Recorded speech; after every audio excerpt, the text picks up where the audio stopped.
Welcome to my channel. Be Alcantara.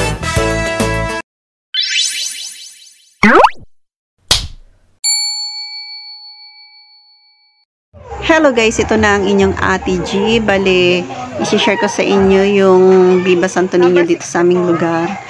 Ito nga pala guys yung mga santo ng aming taga Phase 8. Kasama rin si Santo Niño ko dyan na inayos dyan. Bali, sama-sama na sila.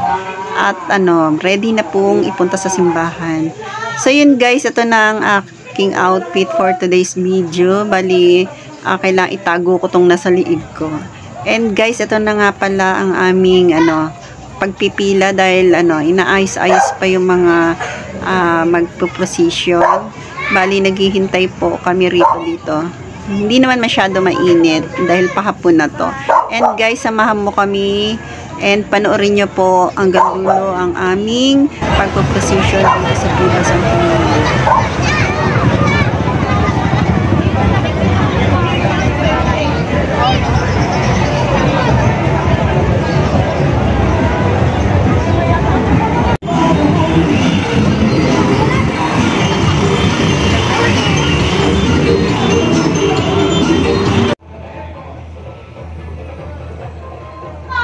So yun guys, bali bago kami magsisimulang mag-procession ay papasok muna kami rito sa simbahan and bibindisyon na ni Father.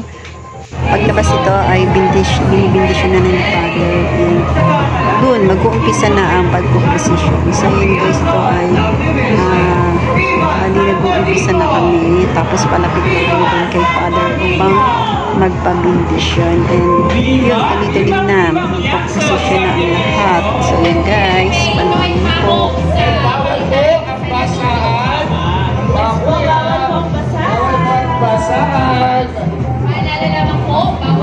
Ang basahan sa mga kulay natin na nag-music-music-tad.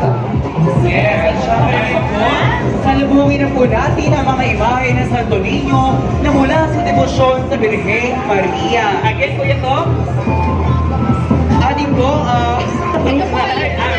images or mga Santo Niño na mula sa debosyon sa Birheng mag-discussion kayo mga Mary. Bakit nga? Kasi sila yung mga nakikita natin sa mga imahe ng mga Birheng Maria na tangan-tangan ng imahe ni Jesus. Yes, at ito na.